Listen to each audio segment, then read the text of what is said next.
September 19, 1944, Eastern France. The fields outside Arracourt lay hidden beneath a blanket of early morning fog so thick it reduced the world to a few dozen meters of uncertainty. Sound traveled strangely in the mist. Engines muffled, movement betrayed only by vibration under steel tracks. Inside a U.S. Army M4 Sherman, Merwin Men, a first lieutenant with the 37th Tank Battalion, stood half-exposed in the commander's hatch. One hand gripped the turret rim. The other steadied his binoculars, now useless against the gray wall ahead. His gunner scanned through the periscope, searching for shapes that should not be there. They had been warned. Panthers were in the area. Not rumors. Not isolated sightings. Entire German formations equipped with Panther tanks whose sloped armor had already earned a reputation bordering on myth. In Normandy, Sherman crews had learned the lesson brutally. If a Panther faced you head-on, you did not fight it. You maneuvered, withdrew, called artillery, or prayed for aircraft. What Men and his crew did not know, what German crews had not yet learned, was that buried deep inside their ammunition rack were 6 rounds that would challenge every assumption built into armored warfare in 1944. 6 M93 high-velocity armor-piercing rounds. Each carried a tungsten-carbide core, dense, hard, and scarce, capable of punching through armor that conventional American shells could not defeat. 6 rounds did not turn a Sherman into a Panther. They did something more disruptive. They made the Panther uncertain. For German armored doctrine, uncertainty was lethal. The Panther had been designed to dominate the battlefield psychologically as much as physically. Its long-barreled 75mm gun could destroy a Sherman at distances exceeding 2,000 meters. Its glacis plate, 80mm thick and sloped at 55 degrees, presented an effective resistance equivalent to roughly 140mm of vertical armor. Against that geometry, American tank guns failed catastrophically. The standard 75mm M3 gun, mounted on most Shermans in 1944, could not penetrate the Panther's frontal armor at any practical range. Hits struck the glacis and ricocheted skyward, leaving Sherman crews exposed to return fire that arrived with devastating precision. Even the improved 76mm M1 gun, rushed into service that summer, offered only marginal improvement. With standard M62 armor-piercing capped ammunition, it could defeat 109mm of vertical armor at 1,000 meters. That was sufficient against Panzer IVs and assault guns. Against Panthers, it changed nothing. The Panther's frontal armor remained effectively immune. American intelligence had not predicted this reality. Before Normandy, planners believed Panthers would appear in limited numbers, mixed among older German designs. Instead, by June 1944, Panthers made up approximately 38% of German tanks in the Western theater.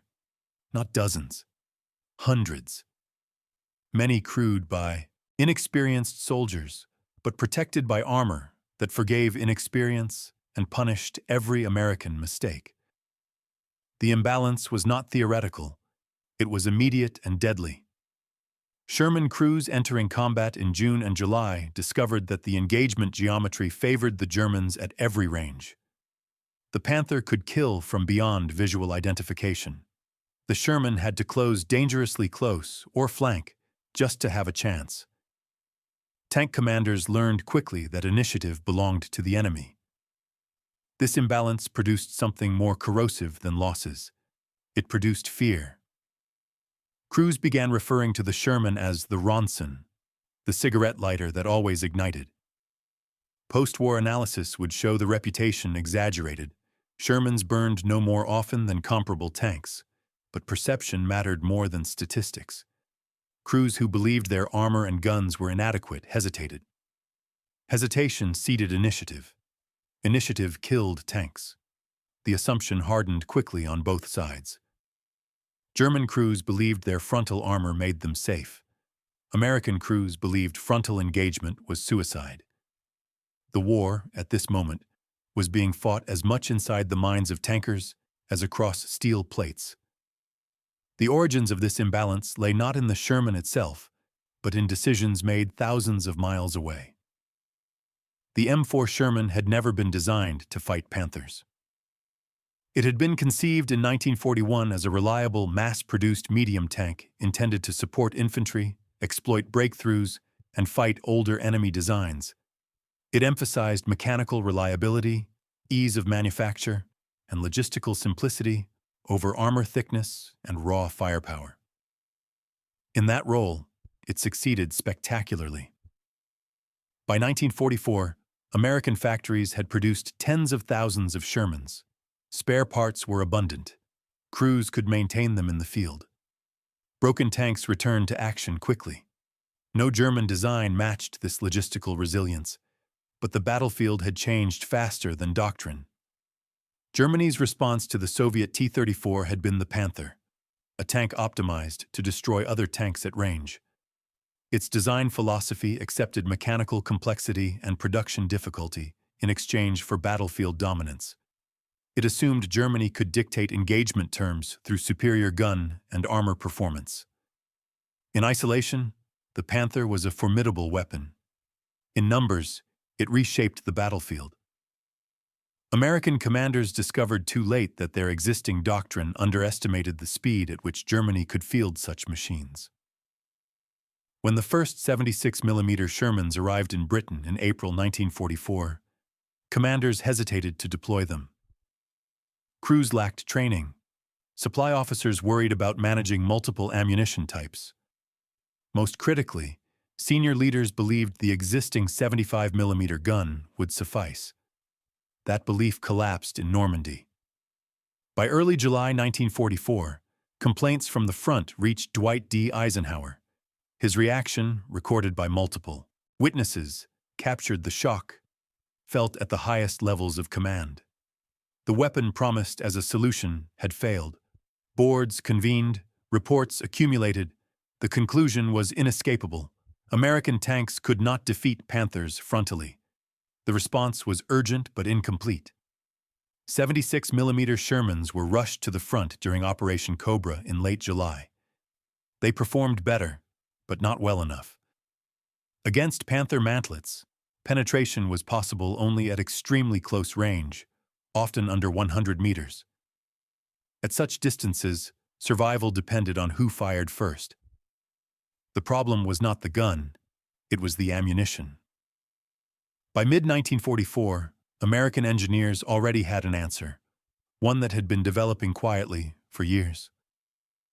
High-velocity armor-piercing ammunition represented a fundamental shift in ballistic design. Instead of relying on mass alone, it concentrated kinetic energy into a smaller, denser penetrator. The M93 HVAP round used a tungsten carbide core surrounded by a lightweight aluminum body. Fired at over 1,000 meters per second, it delivered dramatically improved penetration, capable of defeating Panther mantlets at ranges previously unimaginable for Sherman crews. But tungsten was rare. It was needed everywhere. Machine tools, aircraft engines, armor-piercing ammunition of multiple calibers. China supplied much of the world's tungsten. Shipping was limited. Every HVAP round represented a strategic trade-off. As a result, production lagged behind necessity. By September 1944, the average 76mm Sherman in Europe carried only 5 or 6 HVAP rounds. Not magazines, not crates, a handful. Enough for a few decisive moments, if used correctly.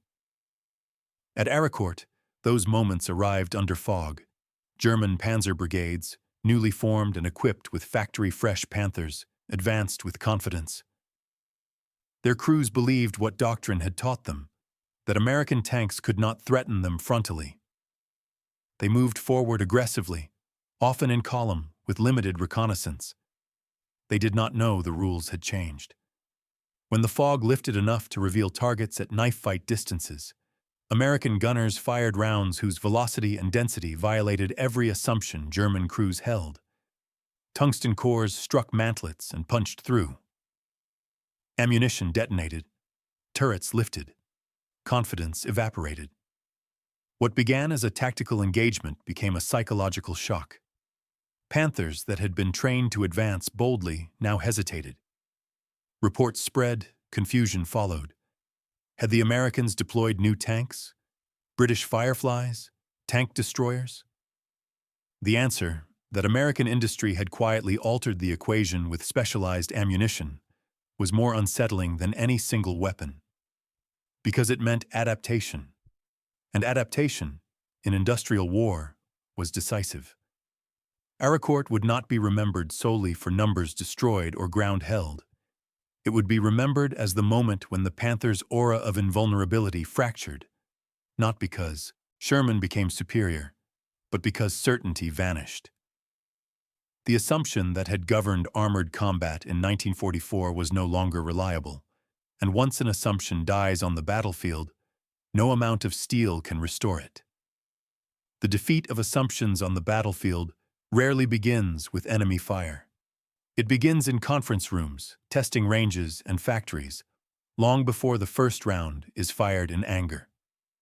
By the time American Sherman crews encountered Panthers in Normandy and Lorraine, the conditions for failure had already been established. Not through negligence, but through a system that had prepared meticulously for the wrong war. The M4 Sherman was not an accident. It was the logical product of American doctrine as it existed in 1941 and 1942. The United States Army did not envision tank versus tank duels as the primary mission of its armored forces. Tanks were designed to exploit breakthroughs, support infantry, and maneuver aggressively into the enemy's rear. Enemy tanks, according to doctrine, were to be defeated by tank destroyers, artillery, and air power. This division of labor shaped everything. Sherman designers prioritized reliability, ease of production, and mechanical simplicity. Armor thickness was balanced against weight, transportability, and maintenance. The goal was not to create an invulnerable machine, but one that could be built by the tens of thousands, shipped across oceans, maintained by citizen soldiers, and kept running in the field. In those terms, the Sherman was a success without precedent.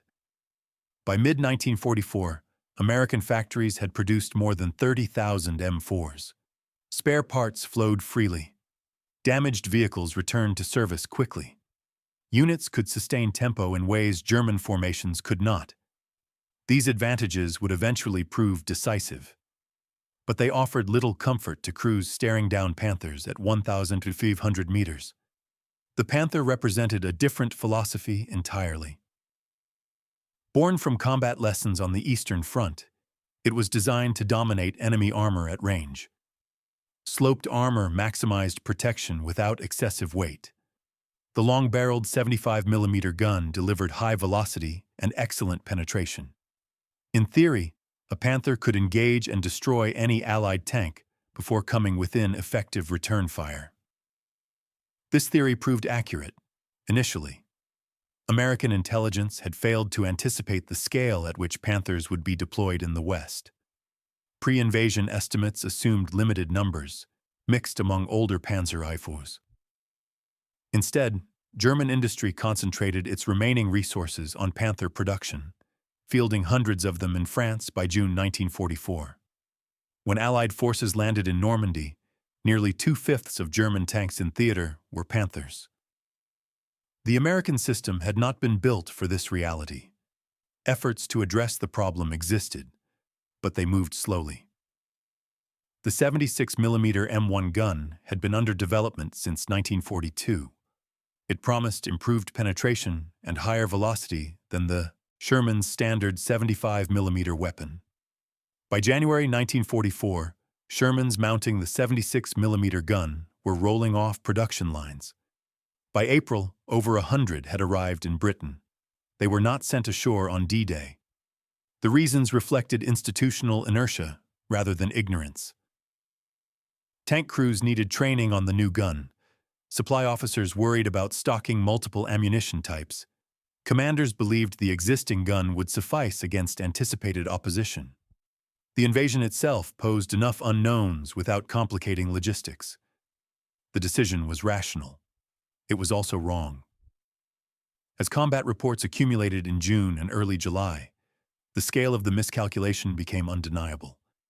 The standard 75mm gun could not penetrate Panther frontal armor at any range. Engagements devolved into desperate maneuvering under fire. Crews learned to aim for tracks, optics, or side armor, options that required exposure to lethal return fire. Complaints reached the highest levels. By July 2nd, reports had reached Dwight D. Eisenhower. He had been assured that the 76mm gun would solve the Panther problem. When informed that it could not reliably do so frontally, his reaction was one of open anger. The weapon promised as a remedy had failed to deliver. A formal board convened on July 12th confirmed what tank crews already knew from experience. American tanks, with standard ammunition, could not defeat Panthers head-on. The response was swift, but incomplete. Omar Bradley ordered 76mm Shermans rushed from Britain to the front. On July 25th, during Operation Cobra, more than 100 entered combat. They performed better. They did not perform miracles. With standard M62 armor-piercing capped rounds, the 76mm gun offered marginal improvement. It could defeat Panzer IVs with confidence and engage assault guns effectively. Against Panthers, it remained constrained. Penetration of the mantlet was possible only at extremely close ranges. The glacis plate remained essentially immune. Crews adapted, but adaptation came at a cost. They learned to flank aggressively, exposing themselves to crossfire. They learned to close distance under fire, gambling on first-shot advantage. They learned to call for artillery and air support whenever possible. All of this worked, sometimes. But it ceded initiative. German tank doctrine emphasized first-shot lethality. Panthers waited in hull-down positions, exposing only their heavily armored turrets. They allowed American columns to advance into kill zones before opening fire. Even inexperienced crews could achieve kills under these conditions. The American system was failing not because it lacked courage or competence, but because its tools were mismatched to the enemy's assumptions. The true bottleneck was not gun caliber. It was metallurgy. By mid-1944, American engineers had already developed a solution that fundamentally altered ballistic performance. High-velocity armor-piercing ammunition, HVAP, had been under testing since 1942. The concept was simple in principle and complex in execution. Instead of relying on a full-caliber steel projectile, HVAP used a dense tungsten carbide core encased in a lightweight carrier. Upon impact, the carrier stripped away, allowing the small, extremely hard core to concentrate kinetic energy onto a tiny contact area. The result was dramatically increased penetration, provided velocity remained high. This design exploited physics rather than brute force. A smaller projectile traveling faster delivered more penetrating energy than a larger one moving slower. Against sloped armor, this advantage was decisive at certain angles and ranges. For the 76mm gun, HVAP transformed performance. Muzzle velocity increased from approximately 792 meters per second to over 1,030 meters per second. At 1,000 meters, penetration exceeded 150 millimeters at low obliquity, sufficient to defeat Panther mantlets reliably and threaten turret faces under favorable conditions. The problem was supply. Tungsten was among the most strategically valuable materials of the war. It was essential for machine tools, armor-piercing ammunition of multiple calibers, and hardened steel production. Global supply was limited. China produced a significant share, but transport was constrained and competition fierce. Every HVAP round represented a trade-off. The United States Ordnance Department had the technical capability to produce HVAP. It did not have the material abundance to produce it in unlimited quantities. Production began slowly, accelerated after Normandy, and remained insufficient relative to demand. By September 1944, monthly production numbered in the thousands. not the tens of thousands required to equip every tank adequately. Distribution reflected this scarcity. Tank destroyer units received priority. Sherman crews received a handful of rounds per tank.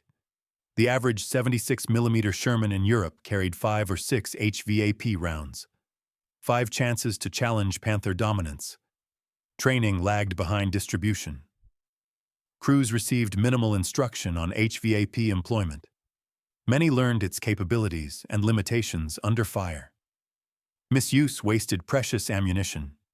Correct use required range estimation, shot placement, and favorable angles. Despite these constraints, the mere existence of HVAP began to erode the psychological balance of armored combat. Crews who knew they possessed ammunition capable of penetrating Panthers behaved differently. They sought opportunities rather than avoiding contact. They maneuvered with purpose rather than hesitation. The knowledge that success was possible, even if not guaranteed, restored initiative. German crews sensed the change almost immediately. Reports from the front began noting penetrations that should not have occurred. Entry holes were smaller than expected. Damage patterns did not match standard steel rounds. Confusion spread. Had the Americans fielded new tanks, British guns, or something else entirely? The truth that American industry had responded to battlefield failure with specialized ammunition was deeply unsettling because it demonstrated speed. Germany had pioneered tungsten-cored ammunition with its own designs. But by late 1944, German tungsten supplies were critically constrained.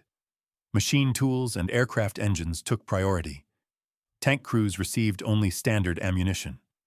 The knowledge existed. The capacity did not. The American system, for all its initial misjudgments, had adapted faster. What remained was proof. That proof would arrive not in the hedgerows of Normandy, but in the open fields of Lorraine, where fog, terrain, and opportunity converged to test whether theory could become reality. At Arracourt, the system would fail again, or it would finally learn.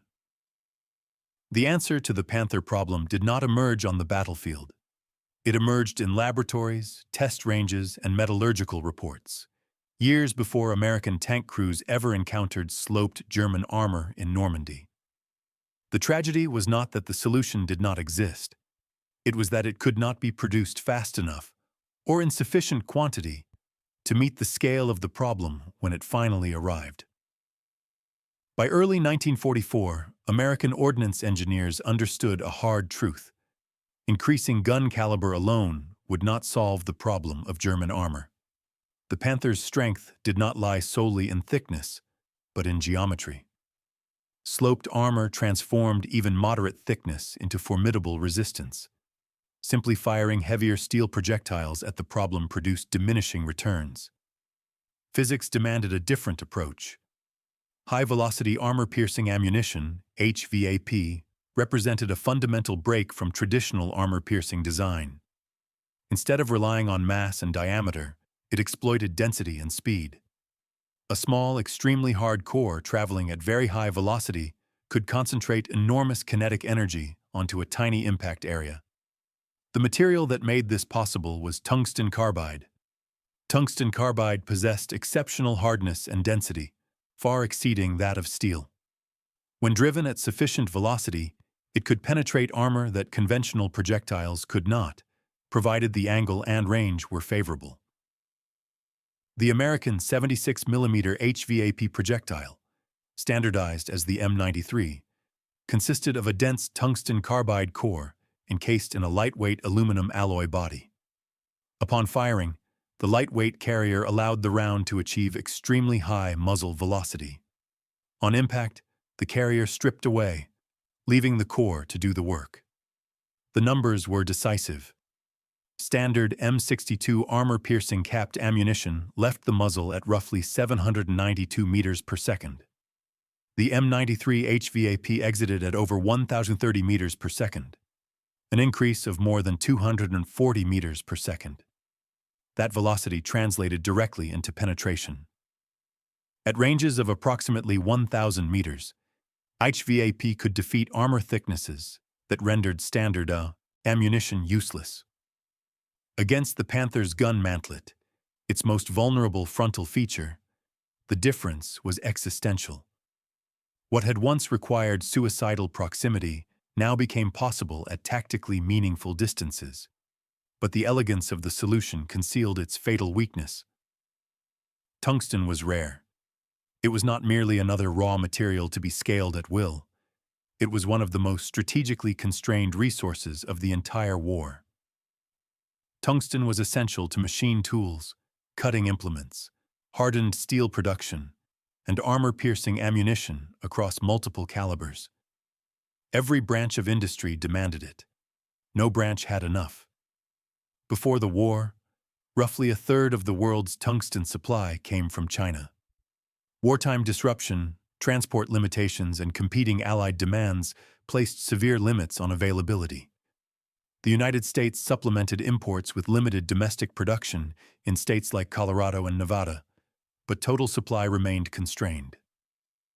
Every HVAP round required approximately 0.8 kilograms of tungsten carbide. A single Sherman carrying 6 HVAP rounds represented nearly 5 kilograms of one of the war's rarest materials.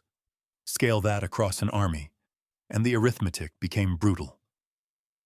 American planners faced an impossible allocation problem. Machine tools were essential to aircraft engine production. Without tungsten-hardened tooling, factories slowed. Ammunition of all calibers competed for the same resource. Tank destroyer units demanded HVAP for their anti-armor mission. Sherman crews needed it desperately, but they were not the only claimants. Production began cautiously. The Ordnance Department had tested HVAP concepts as early as 1942, but without battlefield urgency, production remained limited. Only after Normandy exposed the Panther problem did priorities shift decisively. Even then, the ramp-up was slow. In July 1944, production of 76mm HVAP rounds numbered in the low thousands. August saw little improvement. Not until November did monthly output approach levels that could meaningfully influence battlefield distribution. By early 1945, production reached several thousand rounds per month, still insufficient for comprehensive issue.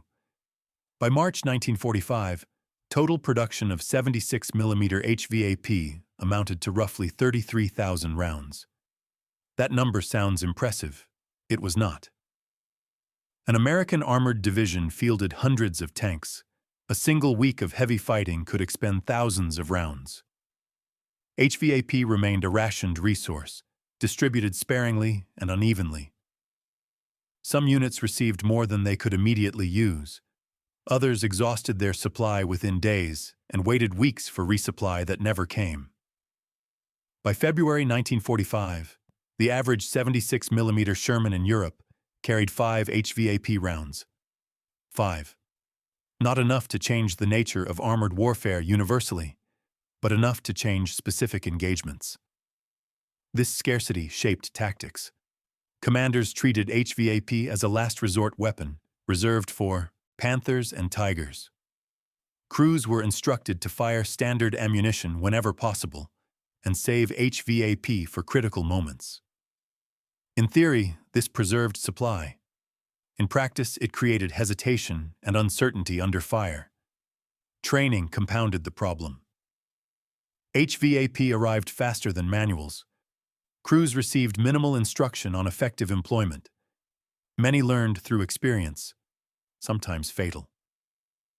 HVAP was not a magic round. Its tungsten core, while exceptionally hard, was brittle. Below certain impact velocities, it could shatter rather than penetrate. At long ranges or extreme obliquity, effectiveness dropped sharply. Against the Panther's glacis plate, even HVAP offered little improvement except at very close range and favorable angles. Against the mantlet and turret face, it excelled, but only if hits were achieved within its effective envelope. Understanding these limitations required experience few crews possessed. Yet despite all constraints, HVAP changed something fundamental. It altered expectation. American tank crews who knew HVAP existed, even if they had never fired it, approached combat differently. The sense of absolute inferiority that had characterized early encounters with Panthers began to erode. Engagements were no longer automatically avoided. Opportunities were sought rather than dismissed. For German crews, the effect was more destabilizing. Panther doctrine rested on confidence. Crews were trained to believe that frontal armor rendered them safe from American guns. This belief underpinned aggressive maneuver, bold positioning, and willingness to advance into contact. HVAP undermined that belief. German after-action reports from late 1944 began noting unexplained penetrations. Entry holes were smaller than expected. Damage patterns did not match standard Allied ammunition. Confusion followed. Some units believed American tank destroyers with larger guns had appeared. Others suspected British Fireflies. Few initially grasped the truth. That American industry had fielded specialized ammunition capable of partially negating the Panther's advantages was deeply unsettling. Germany had developed similar technology. Tungsten-cored ammunition, the Panzer Granate 40, existed, but German tungsten supplies were in far worse condition. Swedish imports had declined sharply. Domestic production was negligible. By late 1944, tungsten was hoarded for machine tools essential to aircraft production. German tank crews received standard ammunition and nothing else. The irony was stark. Germany possessed the knowledge but lacked the resources. The United States possessed both, though barely enough to matter. This asymmetry reflected a broader truth of industrial war. Innovation alone was insufficient. Only nations capable of producing, distributing, and sustaining innovation at scale could convert technology into battlefield advantage. HVAP embodied this principle perfectly. It did not replace the Sherman's limitations. It did not negate the Panther's design. It did not guarantee victory in any given engagement. What it did was remove certainty. And in warfare, certainty is power. The stage was now set for proof. If HVAP was to justify its cost, it would have to do so under combat conditions. Against Panthers advancing aggressively, crews inexperienced but confident, doctrine untested against an enemy that had learned and adapted. That test would come not in hedgerows or bocage, but in open terrain under fog, where distance collapsed, visibility vanished, and assumptions died quickly. At Arracourt, the solution that no one could afford would finally be used as intended. September 18, 1944, Lorraine, eastern France. The German counterattack began not with speed, but with confidence.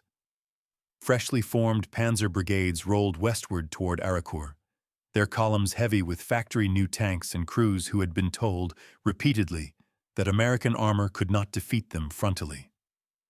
The terrain ahead was open farmland, gently rolling, ideal for armored maneuver. In theory, this was where the Panther reigned supreme. German high command believed the situation demanded decisive action. Hasso von Manteuffel, commanding 5th Panzer Army, understood the stakes clearly. If American forces broke through Lorraine and reached the Rhine, Germany's industrial heartland would lie exposed. The counterattack was intended to crush the American bridgehead, restore the front, and reassert German operational initiative. To accomplish this, two newly formed Panzer brigades, the 111th and 113th, were committed. Together, they fielded roughly 150 armored vehicles, including more than 40 Panthers in the 113th Brigade alone. On paper, the advantage appeared overwhelming. Against them stood elements of the U.S. 4th Armored Division, whose Combat Command A could muster roughly 50 Sherman tanks. German planners expected a short battle. They were wrong. The problem began with time. The Panzer brigades were rushed formations, assembled in haste from replacement pools depleted by years of war. Crews had minimal training, often measured in weeks rather than months. Units lacked organic reconnaissance elements, Coordination between armor, infantry, and artillery was improvised at best. But none of this troubled German commanders unduly. The Panther would compensate. On the night of September 18th, fog rolled across the Lorraine countryside, thickening into a dense gray shroud by dawn. Visibility collapsed to under 100 meters in places. For experienced troops, fog was an opportunity. For inexperienced formations advancing without reconnaissance, it was a trap. At first light on September 19th, German armor advanced in column formation toward American positions east and south of Arracourt. The decision reflected confidence bordering on complacency. Columns simplified command and control. They assumed the enemy would be unable or unwilling to engage at close range. American defenders saw something very different. Veteran crews of the 37th Tank Battalion had been fighting continuously since Normandy. They knew the terrain. They had established overlapping fields of fire. They understood how fog collapsed engagement distances and how quickly a long-range advantage could disappear. More importantly, some of them carried HVAP. At approximately 8 m, the first Panthers emerged from the fog, looming suddenly into view at distances measured not in kilometers, but tens of meters. For German gunners trained to fight at long range, the moment was disorienting. Range-finding optics were useless. Targets appeared and vanished unpredictably. For American gunners, the engagement geometry had finally shifted. A Sherman commanded by a platoon leader in Company C spotted a Panther less than 80 meters away. There was no time for maneuver. The gunner fired immediately. The HVAP round struck the Panther's gun mantlet. The tungsten carbide core punched through the curved cast steel, penetrated into the turret interior, and detonated ammunition stowed near the breech. The Panther erupted in a violent internal explosion. Its turret lifted slightly from the hull before settling back, black smoke pouring from every seam. Moments later, a second Panther emerged from the fog. It was destroyed in similar fashion. Then a third. The engagement lasted less than a minute. German crews who witnessed the destruction froze in disbelief. Tanks they had believed invulnerable were being destroyed head-on by vehicles they had been trained to disregard. Across the Arracourt sector, similar scenes unfolded throughout the morning. German columns advanced blindly into prepared American positions. Panthers exposed side armor while maneuvering in fog. Sherman crews, disciplined and patient, waited for optimal angles and ranges.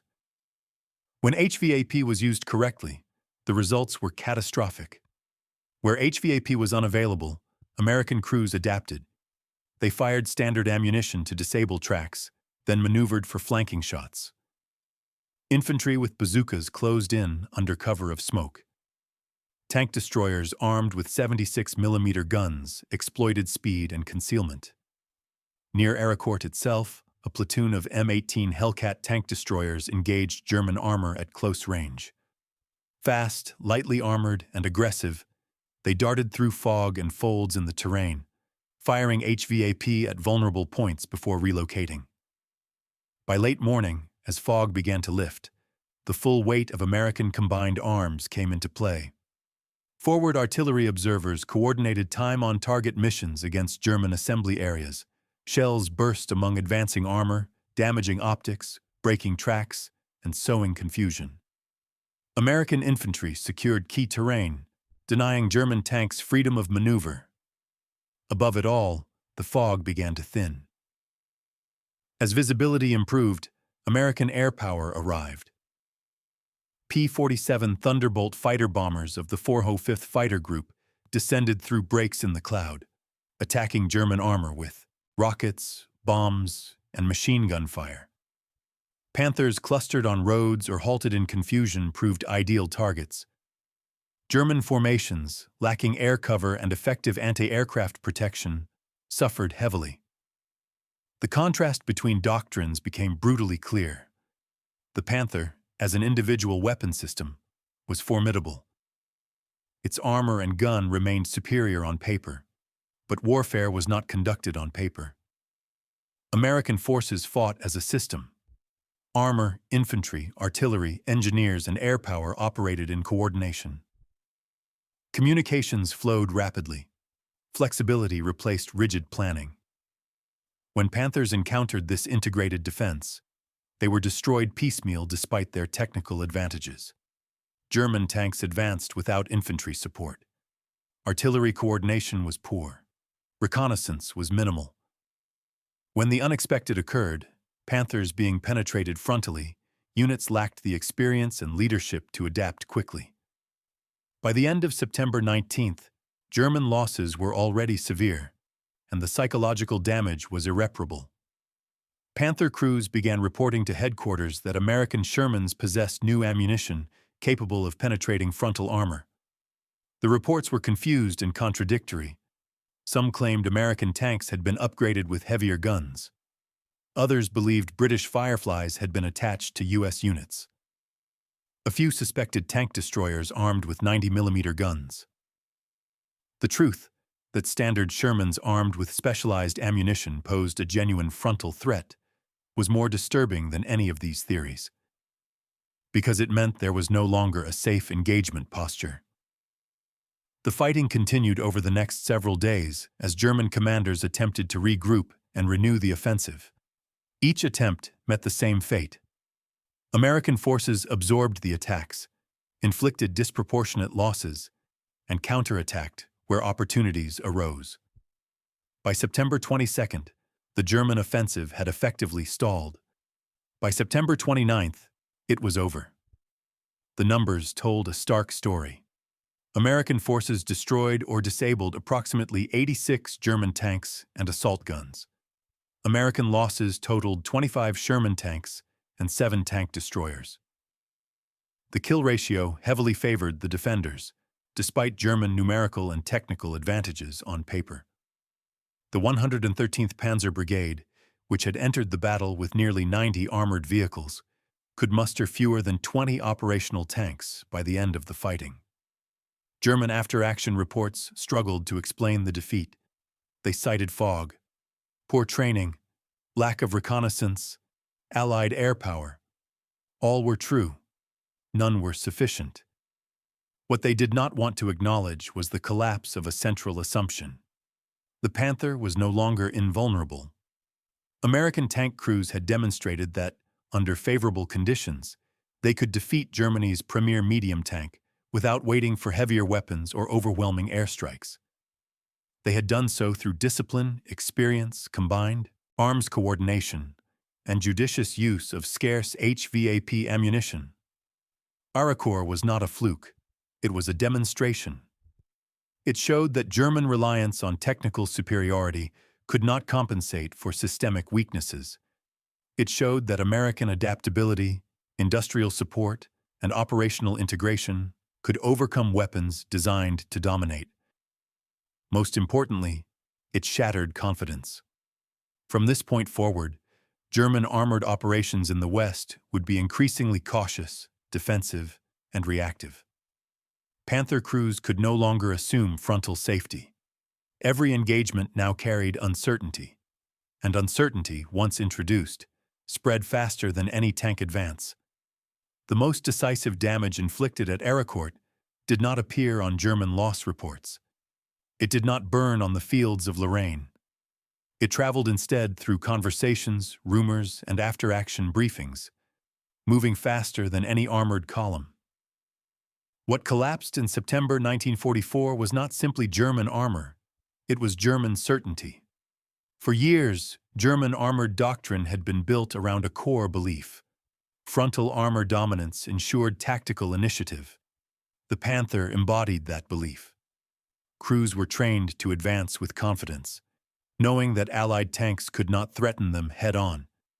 This confidence shaped behavior, aggressive positioning, willingness to accept contact, readiness to press forward even under uncertain conditions. Arracourt shattered that foundation. German survivors reported penetrations that should not have occurred. Mantlets punched through, turrets breached, ammunition detonations triggered by hits from tanks they had been taught to disregard. The reports were fragmented, inconsistent, and deeply unsettling. German intelligence officers struggled to interpret the evidence. Some units insisted they had faced heavier American guns. Others claimed British Firefly tanks had secretly reinforced U.S. formations. A few suspected experimental weapons. What none wanted to accept was that standard American Shermans, machines already dismissed as inferior, could now pose a frontal threat. The psychological impact was immediate. Panther crews began adjusting behavior. Engagements slowed. Advances became cautious. Tanks lingered longer in defensive positions. Crews hesitated before exposing themselves, even when doctrine would previously have encouraged bold movement. This hesitation mattered. Armored warfare rewards decisiveness. The side that seizes initiative dictates engagement geometry, timing, and range. A force that hesitates forfeits these advantages. By undermining German confidence, HVAP ammunition indirectly shifted initiative to American crews, even when HVAP itself was scarce. For American tankers, the change was just as profound, but in the opposite direction. Crews who had once approached Panther sightings with dread now saw opportunity. They did not underestimate the enemy. Panthers remained dangerous, but they no longer felt helpless. The knowledge that penetration was possible, under the right conditions, transformed tactical behavior. Confidence returned. Tank commanders maneuvered aggressively to achieve favorable angles. Gunners waited for mantlet shots rather than firing ineffectively. Platoon leaders coordinated more closely with infantry and artillery, knowing that successful engagement was now achievable. This psychological shift proved decisive in later battles. When German forces launched their last major offensive in the West, the Ardennes attack of December 1944. American armored units faced Panthers and Tigers under some of the worst conditions imaginable. Snow, dense forests, narrow roads, and poor weather limited visibility and neutralized Allied air power. The material situation had not improved. HVAP remained scarce. Some units entered the battle with only a handful of rounds. Others exhausted their supply within days. Resupply was unreliable, as German advances disrupted supply lines and winter conditions slowed movement.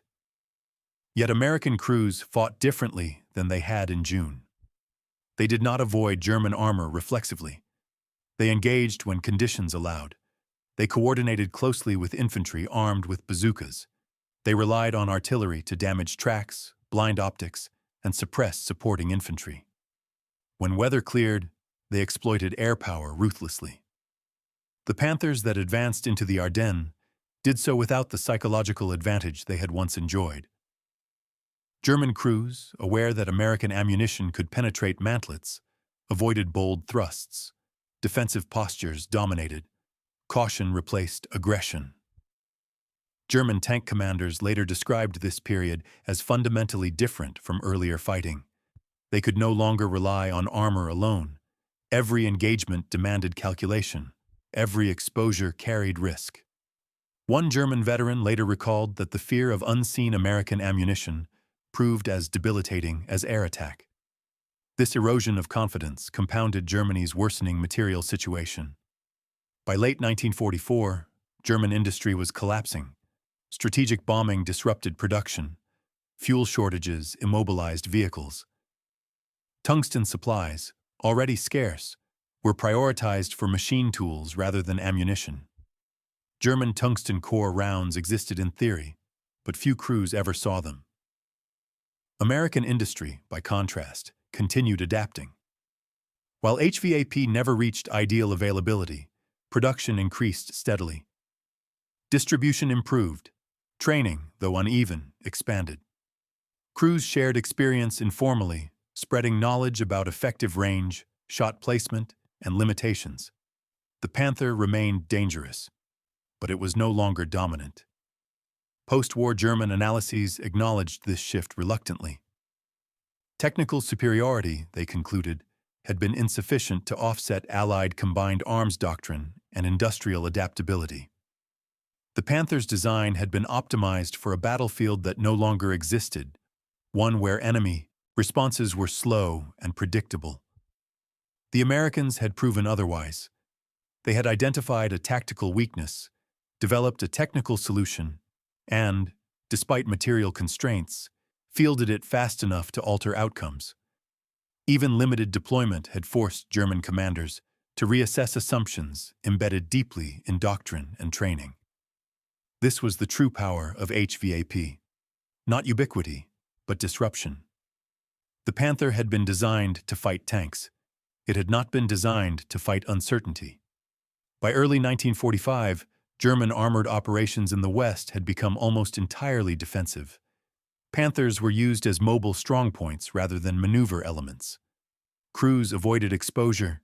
Engagements favored delay rather than decisive counterattack. This shift ceded initiative permanently. American forces, now operating with overwhelming numerical superiority, exploited the change relentlessly. Armored advances coordinated closely with infantry and artillery. Air power, when available, shattered concentrations. Logistics ensured sustained pressure. HVAP ammunition did not win the war, but it helped remove the enemy's ability to believe he could still win. The distinction mattered. Wars are not decided solely by hardware. They are decided by systems. Systems of production, training, doctrine, and morale. HVAP represented the intersection of all four. It was the product of industrial capacity. It required training to use effectively. It forced doctrinal adaptation, and it reshaped morale on both sides. By stripping German crews of certainty while restoring American confidence, HVAP altered the psychological landscape of armored warfare in Western Europe. Steel still mattered, but belief mattered more. By early 1945, the outcome of the war in Western Europe was no longer in doubt. What remained uncertain was how that victory would be explained. German armored formations still fielded Panthers. On paper, the tank retained its advantages: powerful gun, well-sloped armor, proven lethality. Yet across the battlefields of France, Belgium, and Germany, Panthers were no longer dictating events. They reacted, they delayed, they withdrew. They fought cautiously, defensively, and often reluctantly. The reason was not that American tanks had suddenly become superior machines. It was that the system supporting them had matured, and Germany's had collapsed. The Battle of Arracourt provided a concentrated example of a broader transformation that unfolded across the Western Front in late 1944. HVAP ammunition did not erase the Panther's strengths. It did something more important. It exposed the limits of relying on technical superiority in isolation. For the German army, the Panther represented a bet. That armor thickness and gun performance could compensate for shrinking manpower, declining training standards, and eroding logistical support. That a technically excellent tank could dominate even when crews were inexperienced and coordination poor. That bet failed. American armored doctrine had never depended on a single platform. It depended on interaction between tanks, infantry, artillery, engineers, and air power. When HVAP entered this system, even in limited quantities, it amplified strengths that already existed. The Panther's design assumed a world where engagement terms could be controlled. HVAP helped ensure they could not. German post-war assessments increasingly reflected this realization. Officers who survived the Western campaigns acknowledged that Panther losses were not explained solely by air attack or numerical inferiority. They cited American artillery responsiveness, rapid maneuver, and, most unsettling, unexpected penetrations from tanks they had been taught to disregard. German investigators examining destroyed Panthers noted small-diameter penetration holes inconsistent with standard steel ammunition. Recovered fragments revealed tungsten cores. The implication was unmistakable. The Americans had solved a problem Germany could no longer afford to address. Germany itself had pioneered tungsten core ammunition. The Panzergranate 40 existed and was effective. But by late 1944, tungsten supplies were critically limited. Imports from Sweden had dwindled. Domestic production was negligible. What tungsten remained was reserved for machine tools essential to aircraft engine manufacture. Tank crews did not receive it. American industry, constrained but still functioning, made a different calculation. HVAP production expanded slowly but steadily. Distribution improved. Even scarcity did not negate impact. The mere presence of HVAP in frontline units forced German tactical adaptation. This difference between possessing a technology and sustaining it defined the industrial war. By the time Allied forces prepared to cross the Rhine in March 1945, German armored units were shadows of their former selves. Panthers remained formidable when encountered, but fuel shortages immobilized many. Others were abandoned during retreats. Production, which had reached nearly 4,000 Panthers in 1944, collapsed under bombing, transportation disruption, and raw material shortages. American armored forces, by contrast, grew stronger. The number of 76mm Shermans increased steadily. Crew experience deepened. Ammunition supply, while imperfect, became more predictable. Training improved. Doctrine adapted. Confidence returned.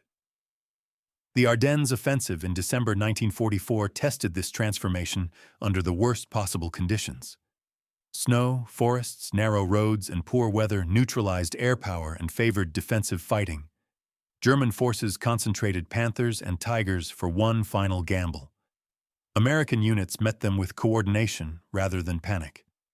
Shermans worked closely with infantry bazooka teams. Artillery neutralized enemy armor by disabling tracks and optics. Engineers prepared obstacles and kill zones. When weather cleared, air power devastated German concentrations. HVAP played its role, not as a panacea, but as an enabler. When used correctly, it allowed American crews to fight rather than withdraw. When unavailable, crews still pressed the fight, confident that the enemy no longer possessed absolute dominance. By January 1945, the German offensive lay shattered. Hundreds of irreplaceable tanks were lost. Experienced crews were gone. The psychological balance had shifted permanently. After the war, American ordnance officers conducted systematic examinations of destroyed German vehicles. They confirmed what crews already knew. HVAP penetrations appeared most often through mantlets and turret faces, rarely through the glacis. The ammunition's limitations were clear. It was not a universal solution, but it had been enough. Enough to break an assumption. Enough to restore initiative. Enough to demonstrate that adaptation mattered more than perfection. The lessons did not end in Europe. When war broke out in Korea in 1950, American Sherman tanks, now mostly the M4A3E8 variant armed with 76mm guns, again faced enemy armor. This time, Soviet-built T-34-85 tanks formed the backbone of North Korean forces. The difference was ammunition. Tungsten was no longer scarce. HVAP was available in quantity. American crews found that their 76mm guns, firing HVAP, could penetrate T-34-85 armor reliably at combat ranges. Exchange ratios favored U.S. forces decisively. For veterans of Europe, the experience was bittersweet. The ammunition that had arrived too late and in too few numbers during the fight against Panthers now demonstrated its full potential. The lineage was clear. The principles established with HVAP in 1944, dense penetrators, high velocity, concentrated kinetic energy, would shape tank ammunition for decades. Modern armor-piercing rounds, whether tungsten alloy or depleted uranium, follow the same logic. Technology evolved, physics did not. The legacy of Arracourt extended beyond ammunition design. Among the American officers present was Creighton Abrams, commander of the 37th Tank Battalion. Abrams carried the lessons of Lorraine throughout his career. He understood that tanks did not fight alone, that ammunition mattered as much as armor, and that confidence born of competence shaped outcomes. When the U.S. Army later developed the M1 Abrams, it embodied those lessons, emphasizing crew survivability, powerful guns, and advanced ammunition as part of an integrated system rather than a single dominating feature.